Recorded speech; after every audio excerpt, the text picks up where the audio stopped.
Good morning বন্ধুরা, শুভ সকালের অনেক অনেক ভালোবাসা শুভেচ্ছা রইল তোমাদের সকলের জন্য। তোমরা সবাই কেমন আছো? আশা করি তো ভালো আছো, আর আমিও ভালো আছি।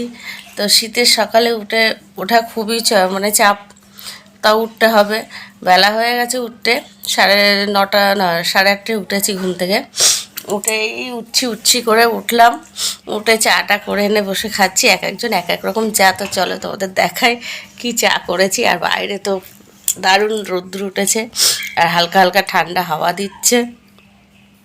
তোমাদের কাদের কাদের ওদিকে, মানে তোমাদের কার কার দিকে করে ঠান্ডা কেমন পড়েছে সবাই বন্ধুরা জানিও। আর দেখো চলো, এই যে পিতিশের নিয়ে শুরু। এই যে পিতিশ বাবু সকাল সকাল উঠেছে। ও 12টার আগে ওঠে না, 12টা না 10টা বা 11টা 12টার আগে ওঠে না। আর স্কুল থাকলে তো 6টায় ওঠে। স্কুল থাকলে অনেক সকালে উঠে চলে যায় মর্নিং স্কুল। তো আজকে তো একটু দুধ চা খেতে ভালোবাসে ও, তার জন্য ভাবলাম দুধ চা করি, ওকে একটু ডাকি খাক ঠান্ডার সময়। তো এই যে দুধ চা খাচ্ছে, ওই যে ও দুধ চা খাচ্ছে, আর আমি ওই যে ওখানে দুধ চা নিয়ে নিয়েছি। আজকে আর প্লেট নেইনি বন্ধুরা। আর এখানে এই যে মনা খাবে লিকার চা, আর আমার বড় লিকার চা খেয়ে চলে গেছে, বেরিয়ে গেছে কাজে।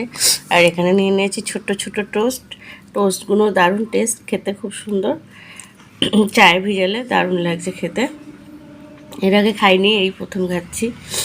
আর তোজো তো এখনও ঘুমাচ্ছে, কাজ বাজ কিছু করিনি, উঠছি বসে এই করছি, ঢিলামি দিচ্ছি। তো শুরু করবো এবার কাজকর্ম।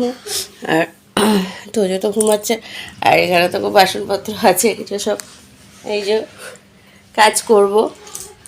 তো ওই যে আর বসে এসে গেছে এই যে চা খেতে, ঠান্ডা ঠান্ডা চা খাবে। উনি লিকার চা খায়, মানে কি দুধ চা খান না ম্যাডাম, উনি হচ্ছে লিকার চা খায়।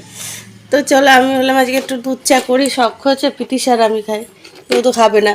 আর দেখো বন্ধুরা, বাইরে দেখো মানে রোদ্দুরটা কত বেরিয়েছে, আর ঠান্ডা ঠান্ডা হাওয়া কিন্তু সুন্দরই দিচ্ছে। আর শুলে আর উঠতে ইচ্ছা করছে না, আর খেয়ে দিয়ে সব কিছু করে কিন্তু খুবই মজা। তো চলো, তোমরা সবাই ভালো থেকো, সুস্থ থেকো, আর আমার ভিডিও দেখতে থাকো, সাথে থেকো, পাশে থেকো। এখন মতন